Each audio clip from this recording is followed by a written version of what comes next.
જામનગરના મધ્યમાં આવેલા ઐતિહાસિક લાખોટા તળાવમાં 11 કાચબાના મોતથી ચકચાર મચી જવા પામી છે। દૂષિત પાણીના કારણે કાચબાના મોતની આશંકા વ્યક્ત કરવામાં આવી રહી છે। ત્યારે પાણીના સેમ્પલ લઈ ગાંધીનગર તપાસ માટે મોકલાયા છે। રિપોર્ટ બાદ લાખોટા લેકના પાણીમાં પ્રદૂષણનું ચોક્કસ કારણ તેમજ કાચબાના મોત પાછળનું વાસ્તવિક કારણ સામે આવશે। ઘટનાને પગલે પર્યાવરણ પ્રેમીઓમાં પણ ચિંતા જોવા મળી રહી છે।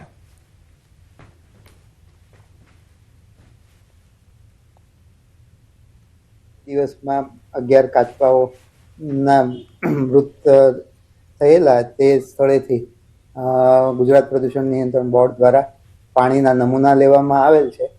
તેમજ ગુજરાત પ્રદૂષણ નિયંત્રણ બોર્ડે જામનગર મહાનગરપાલિકાને સૂચવેલ પણ છે કે આ અંગે જે કંઈ કાચબા છે એમના પૃથ્થકરણ માટે ફિશરીઝ ડિપાર્ટમેન્ટ મારફતે પણ તપાસ કરાવે। દેશમાં ખાંડના ભાવમાં સતત વધારો જોવા મળી રહ્યો છે અને આંતરરાષ્ટ્રીય બજારમાં આવેલી તેજીની અસર હવે સ્થાનિક બજારમાં પણ દેખાઈ રહી છે। છેલ્લા 30 દિવસમાં ખાંડના ભાવમાં વધારો થવાથી સુગર મિલની ક્રેડિટ સોસાયટીમાં ભાવ 56.40 રૂપિયા પ્રતિ કિલો જ્યારે સુપર માર્કેટમાં 55 થી 56 રૂપિયા પ્રતિ કિલો સુધી પહોંચ્યા છે। વિશ્વના કેટલાક દેશોમાં અલ્નીનોની અસર, પ્રતિકૂળ હવામાન અને દુષ્કાળ જેવી સ્થિતિને કારણે વેપારીઓ દ્વારા ખાંડનો સંગ્રહ વધારાયો છે। જ્યારે ખાડી વિસ્તારમાં ચાલી રહેલા યુદ્ધના કારણે ટ્રાન્સપોર્ટેશન ખર્ચ વધતા ભાવ પર અસર જોવા મળી। બીજી તરફ સુગર મિલોને 1 ક્વિન્ટલ ખાંડનું ઉત્પાદન આશરે 800 રૂપિયામાં પડે 3800 રૂપિયામાં પડે છે અને વહીવટી ખર્ચ સહિત કુલ ખર્ચમાં પણ વધારો થયો છે। સલ્ફર સહિતના કેમિકલના ભાવ વધવાથી મિલોના ઉત્પાદન ખર્ચમાં વધુ વધારો થયો છે, જેથી બજારમાં ખાંડ મોંઘી થવા છતાં હાલ શેરડી પકવતા ખેડૂતોને તેનો સીધો લાભ મળવાનો નથી, કારણ કે વર્ષ 2025-26ની શેરડીની ચૂકવણી ખેડૂતોને માર્ચ 2026માં જ કરી દેવામાં આવી છે। જો આગામી 6 મહિના સુધી ખાંડના ભાવમાં તેજી જળવાઈ રહેશે તો આગામી પિલાણ સિઝન બાદ માર્ચ 2027માં ખેડૂતોને શેરડીના વધુ ભાવ મળવાની શક્યતા રહેશે। આગામી સમયમાં વરસાદની સ્થિતિ અને શેરડીના ઉત્પાદન પર ખેડૂતોની નજર રહેશે। અને કદાચ હજુ હવામાન ખાતા દ્વારા જુલાઈને અને ઓગસ્ટ અને સપ્ટેમ્બરની અંદર ભારત દેશમાં પણ વરસાદ પડવાની શક્યતા ઓછી બતાવી છે હવામાન વિભાગે। જો એ વરસાદ નહીં પડે તો હજુ ભાવ વધવાની શક્યતા છે। એટલે અત્યારે તો ખાલી ભાવ વધવાની શક્યતા બતાવવામાં આવી છે, ભાવ વધી જ ગયા એવું નથી, પણ ભાવ આવનાર ફસલ જે નવી ફસલ છે 26-27ની એ ફસલ જો ઓછી થશે તો 100% ભાવ વધશે। અમારો ઉત્પાદન ખર્ચ ફેક્ટરીની વાત કરીએ તો એ 1200 થી લઈને 1500 રૂપિયા સુધીનો હોય,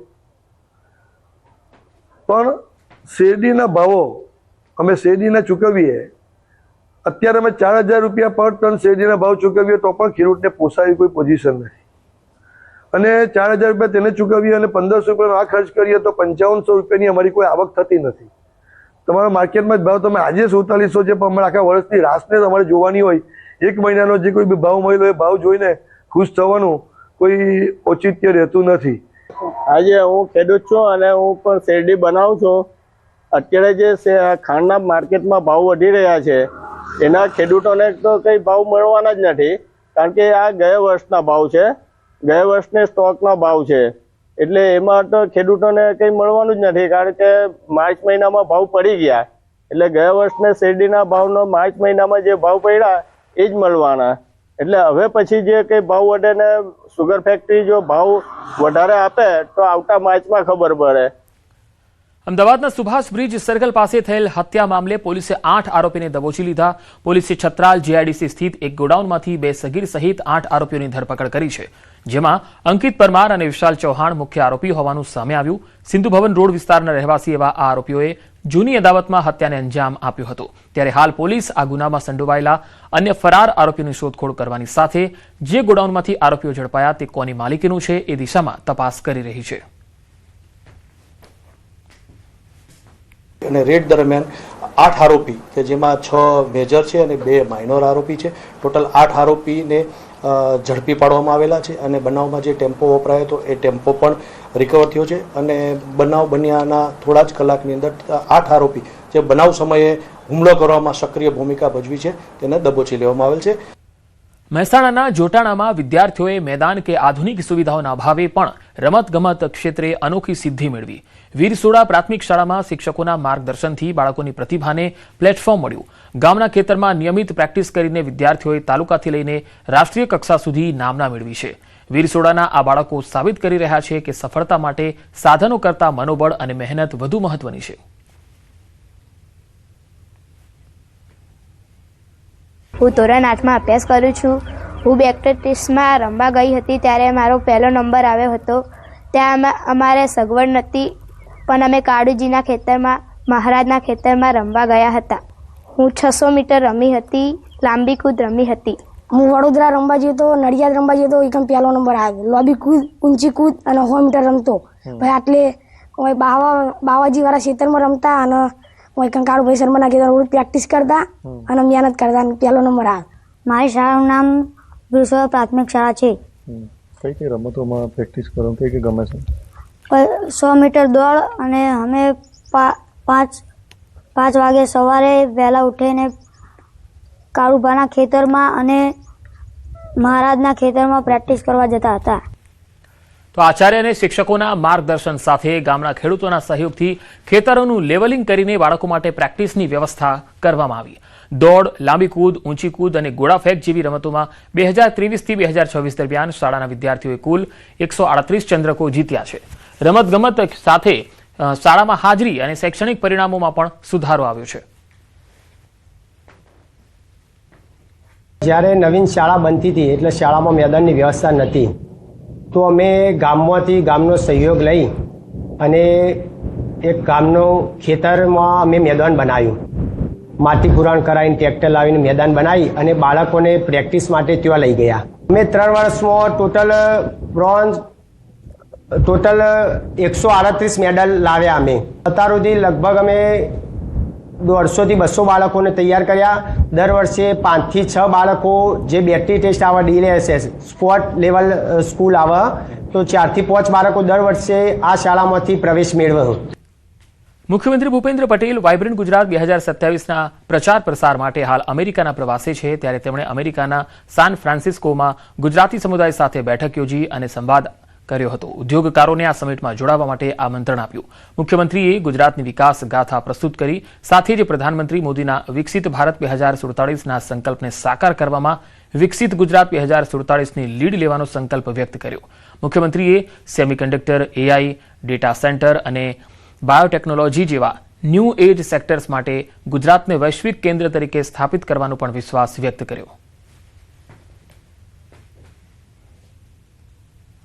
અમદાવાદમાં અખિલ ભારતીય શૈક્ષિક મહાસંઘ દ્વારા વિરોધ હરસનપુર પ્રાથમિક શાળાની શિક્ષિકાને ફરજમુક્ત કરતા રોષ જોવા મળ્યો. PM પોષણ યોજનાના ભોજનમાંથી ગરોળી નીકળી હતી.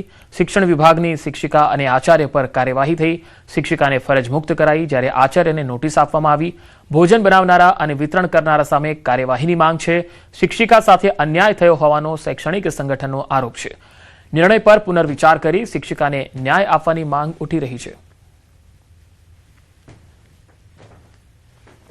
રસોઈ બનાવવા વાળા જુદા, રસોઈના હેલ્પર જુદા, રસોઈના મધ્યાહન ભોજન યોજનાના સંચાલક જુદા. આમની કોઈ જવાબદારી નહીં. અને જ્યાંથી અનાજ આવ્યું છે એ મધ્યાહન ભોજન યોજનાના જ્યાંથી અનાજ મળે છે એમની કોઈ જવાબદારી નહીં. માત્ર શિક્ષક બચિત. શિક્ષકને જો ત્યાં જ ઊભું રહેવાનું હોય તો 4 કલાક દરમિયાનમાં રસોઈ બને, 3 થી 3.5 કલાકે રસોઈ બનતા થાય. એટલા સમય દરમિયાન શિક્ષક વર્ગખંડ છોડીને ત્યાં ઊભો રહીને જોયા કરે કે આમાં શું છે અને શું નહીં. આ જવાબદારી શિક્ષકની નથી. અને હવે વાત આસ્થાના શ્રાવણની.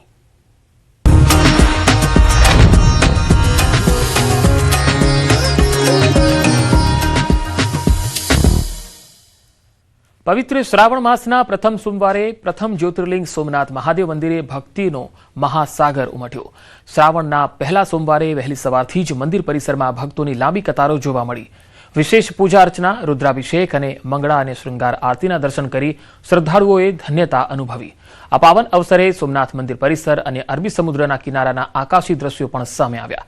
વિશાળ સમુદ્રના મોજાઓ વચ્ચે અડીખમ ઉભેલા ભવ્ય સોમનાથ મંદિર પરિસરમાં ઉમટેલા ભક્તોનો પ્રવાહ અને મંદિરના શિખર પર લહેરાતી ધજાનો આકાશી નજારો અત્યંત નયનરમ્ય અને મનમોહક દેખાઈ રહ્યો છે. ડ્રોન કેમેરામાં કેદ થયેલા આ વિઝ્યુઅલ્સ સોશિયલ મીડિયા ઉપર પણ ભારે આકર્ષણ જમાવી રહ્યા છે.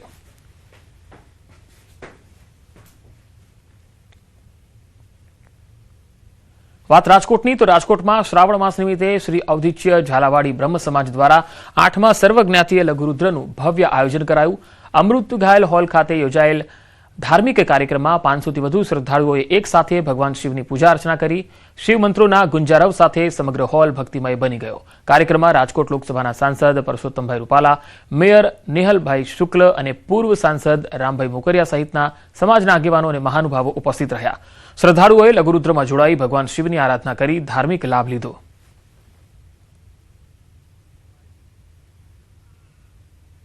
આ લઘુરુદ્રની અંદર દરેક જ્ઞાતિ ભગવાન શિવજીની આરાધના કરવા માટે અહીંયા આવે અને બાકીની બધી પૂજાની વ્યવસ્થા અમે લોકો કરી દઈએ છીએ. આજના આ શુભ પ્રસંગે અંદાજે